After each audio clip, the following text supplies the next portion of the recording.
impuesto al patrimonio, tomé esta gráfica del doctor Ciro Mesa del Instituto de Derecho Tributario y él nos dice que un poco de preámbulo es que en 1935 se creó ese impuesto y hubo una modificación cada 6 años aproximadamente.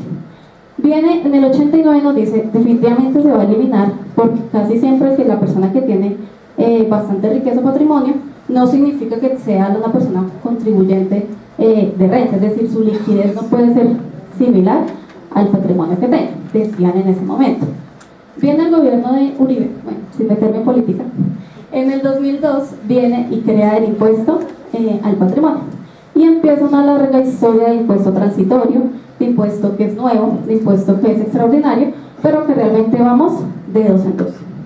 Cada 2 años nos han cambiado las condiciones, nos dice cambiamos las bases, cambiamos los rangos, cambiamos las tarifas. Lo único es cierto es que con la ley 1943 nos trae un nuevo impuesto al patrimonio.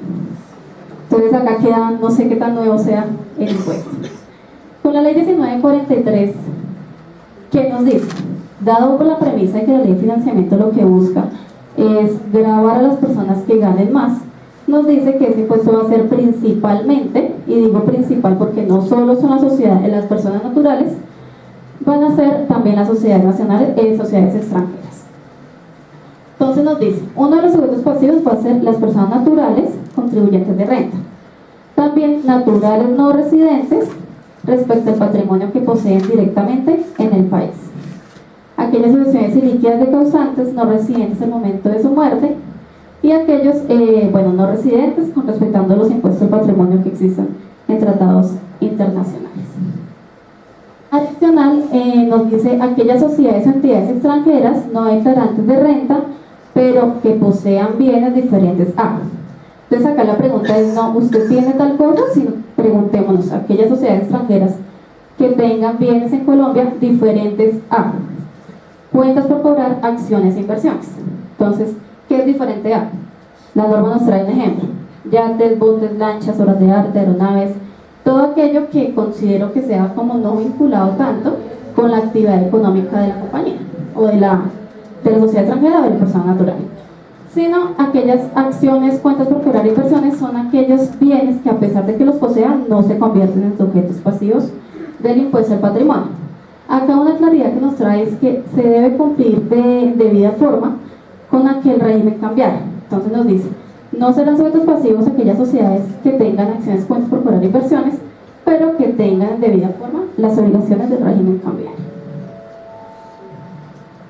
Hecho generador es un hecho generador similar al impuesto a la riqueza en el sentido de todo el tratamiento y la depuración que a veces se le da.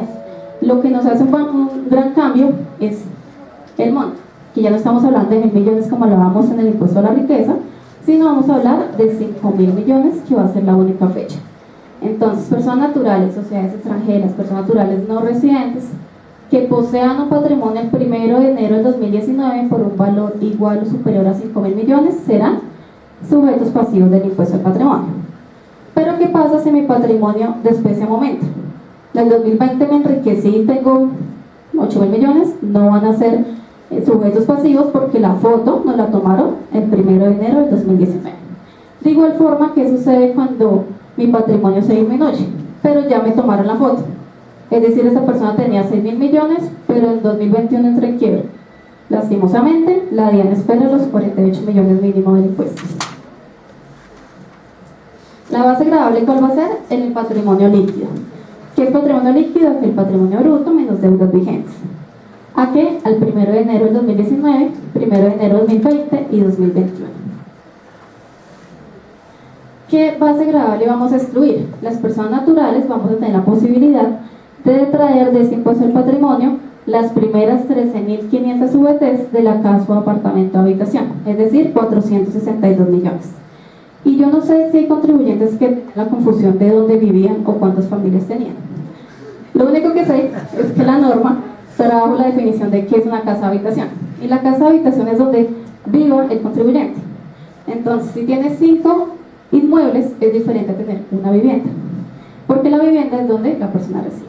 Entonces, si tenemos 2 familias, no vamos a tener en cuenta las segundas casas ni las casas de recreo. Entonces acá simplemente es donde viva la persona.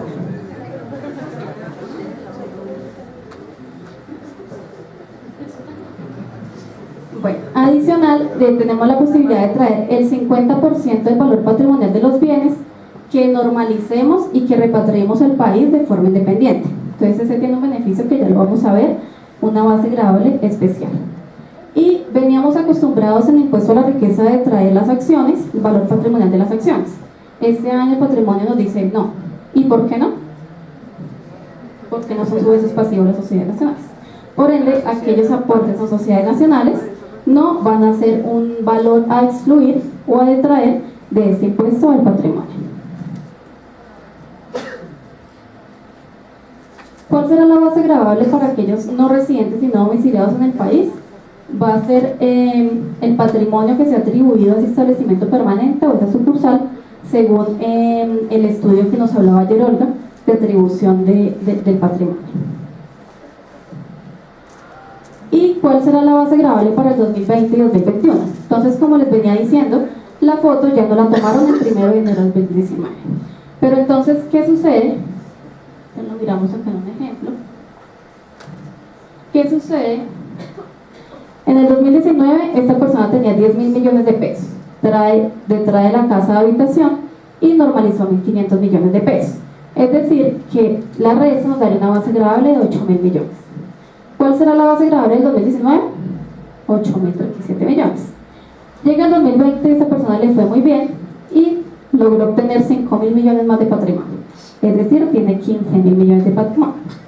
Acá lo que nos dice la DIAN es: tenga en cuenta, ley de financiamiento, que si usted incrementa el patrimonio es un parámetro para subir o disminuir el 25% de la inflación. Es decir, nuestra base gravable no se va a alejar más del 25% de la inflación del año anterior, ya sea para arriba o para abajo. Entonces, cuando digo para arriba o para abajo, ¿qué parámetro tomo? Es por esa razón que debo liquidar o depurar el patrimonio del cual estoy declarando. Es decir, en el 2020 la necesidad de declarar o de depurar la palabra el impuesto al patrimonio es saber si vamos a aumentar el 25% o disminuirle a la base que ya tenemos en la foto tomada. Entonces, en este ejemplo, a pesar de que la base gravable es superior, yo voy a pagar solamente el 25% más de la inflación de los 8.000 millones que ya me tomaron. Pero ¿qué pasa si en el 2021 este señor entró en quiebra y definitivamente le quedaron solo 5.000 millones de pesos? Pues de igual forma, la base gravable no se puede alejar más del 25% de la inflación, pero es disminuida. Entonces acá lo mínimo sería 7.700 millones, que será la base gravable, a pesar de que realmente su patrimonio sea solamente 5.000 millones.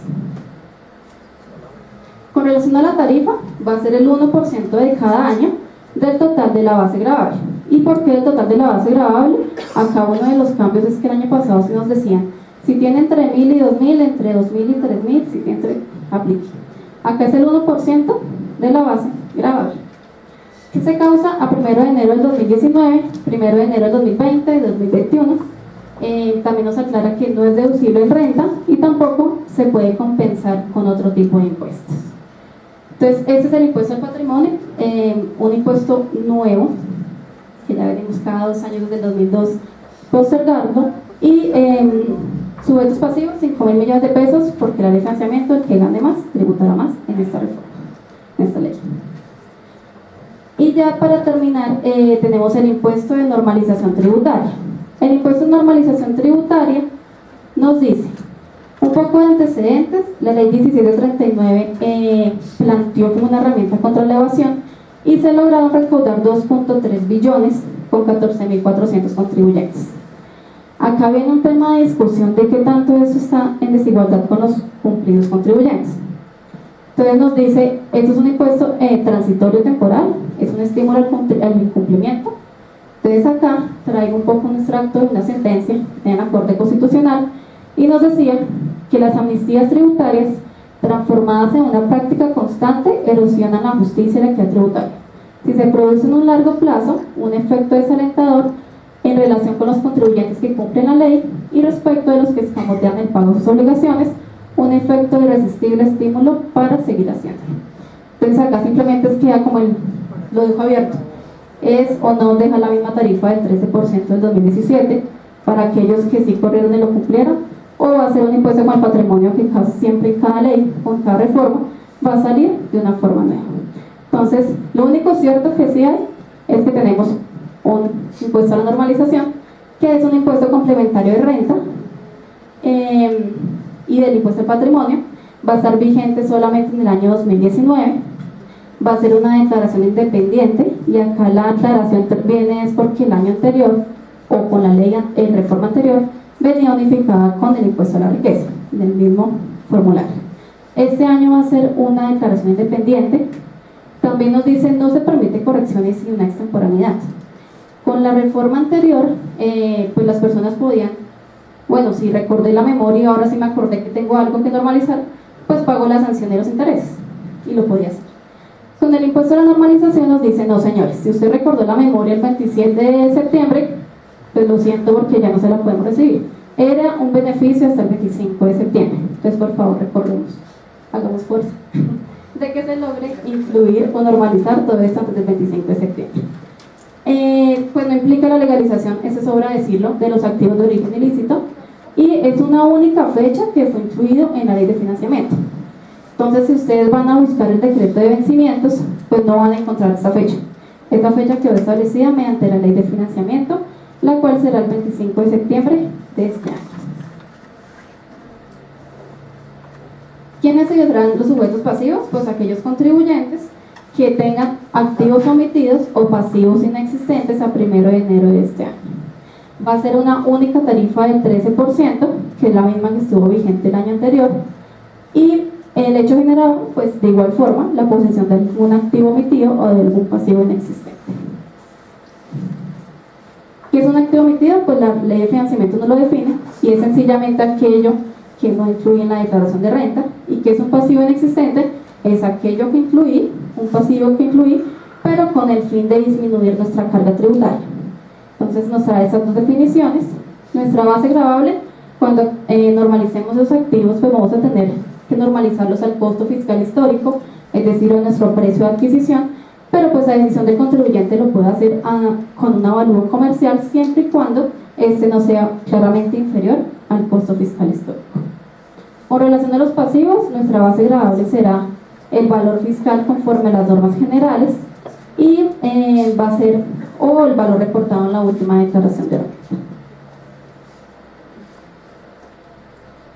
Esta era la base gravable especial que me refería con relación a los activos sometidos del exterior, y es que yo puedo detraer de la base gravable el 50% de este valor si se cumplen dos requisitos. Uno de estos es que estos activos los traigamos con una base gravable del impuesto al valor del mercado de los activos del exterior.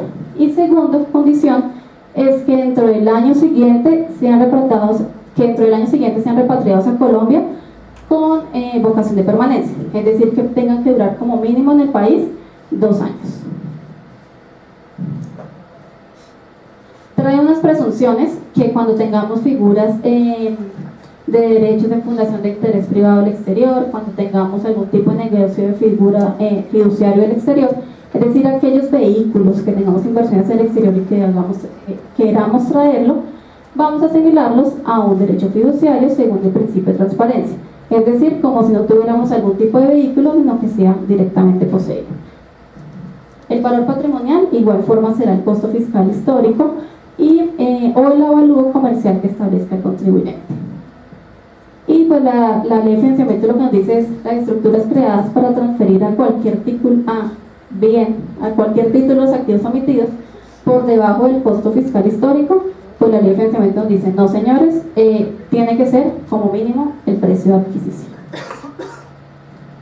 ¿Qué pasa con el incremento patrimonial que me genere? Porque yo vengo y normalizo un montón de patrimonio a este año, pues la ley de financiamiento sí nos dice, no se preocupe que este beneficio es para que no le dé una renta gravable por comparación, para que no le genere una renta líquida por esos activos omitidos o pasivos inexistentes, tampoco le generará sanciones en su impuesto de renta, precios de transferencia, en información exógena, en régimen cambiario. Todas esas sanciones pues serán una forma de mitigarlas acogiéndose a este beneficio. Y de igual forma, como ya lo mencioné, no generará ninguna infracción cambiaria.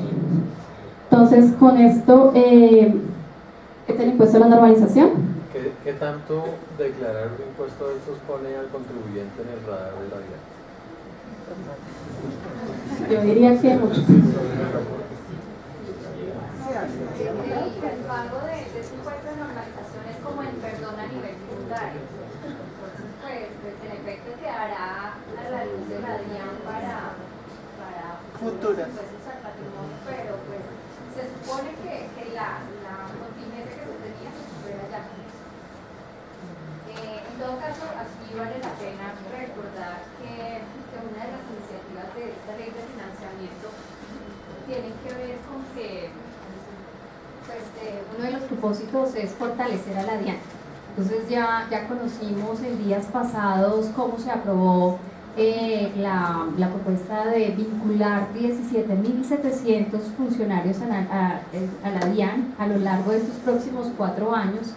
Recordemos que hoy en día tiene más o menos entre 9.500 y 10.000. Eso es lo que tiene 40% en etapa de prepensionados. Entonces, esto es un problema para la DIAN y lo están mitigando de esta forma. Entonces, pensemos si hoy le debemos a la DIAN cómo será con una infraestructura de este tipo. Buena parte de estos contribuyentes, de estos funcionarios van a quedar en la seccional de grandes contribuyentes, o inclusive se piensa como instituir una nueva dirección de grandes contribuyentes. Entonces seguramente a lo que se le va a apuntar es a la evasión fiscal para incrementar el recaudo. Entonces sí debemos estar muy preparados. Por eso es que cada decisión que tomemos tenemos que pensar en los posibles riesgos y en cómo utilizamos de manera adecuada las herramientas que hoy tenemos, y es para eso que les queremos recordar que estamos ahí, que a veces cualquier decisión puede tener un efecto pues, peligroso en el tiempo. Andrés nos hablaba también de esos tiempos de firmeza tan extensos. Entonces ya hoy en día escaparse del radar de la DIAN es mucho más difícil. Por eso la invitación es a ser muy conscientes de todas las complejidades de este tema tributario y a no tener miedo a llamar a un asesor, no a avergonzarnos, porque en efecto son temas bien complejos y con implicaciones muy importantes en materia económica, de responsabilidad, pues ya penal también, como nos lo comentó Andrés. No sé si tienen más preguntas. Lo que quiero es recoger también la pregunta que nos hacían respecto de la firmeza de los medios magnéticos, y aquí quiero que todos me ayuden a responder. La norma que nos aplica para el caso particular es el artículo 638. Este es el de la prescripción de la facultad de la Administración Tributaria para imponer sanciones. Esta sanción se impondría de manera independiente, resolución independiente, y miremos lo que nos dice acá la norma. Dice, cuando las sanciones se impongan en resolución independiente, deberá formularse el pliego de cargos correspondiente dentro de los 2 años siguientes a la fecha en que se presentó la declaración de renta o de ingresos y patrimonio del periodo durante el cual ocurrió la irregularidad sancionable o cesó la irregularidad. Bueno, entonces, la pregunta que yo haría, ¿de qué año son los medios magnéticos? Año grabable 2014. ¿Cuándo se presentaba eso? Se presentó en el 2015. Entonces, aquí, ¿qué nos dice? 2 años después de la presentación de la declaración de renta del año en el que ocurrió el hecho. Entonces, se presentó en 2015. ¿Cuándo se presentó la declaración de renta del año 2015? Entonces, 2 años después de que se presentó la declaración de renta del año 2016. Y es que ahí lo que tiende a confundir es cuándo sucedió el hecho sancionable o la irregularidad. No es en el 2014 de donde corresponden los medios magnéticos, es cuando los presenté mal, cuando me faltó una parte por presentar. Es ahí en esa fecha. Entonces, por eso es que esta...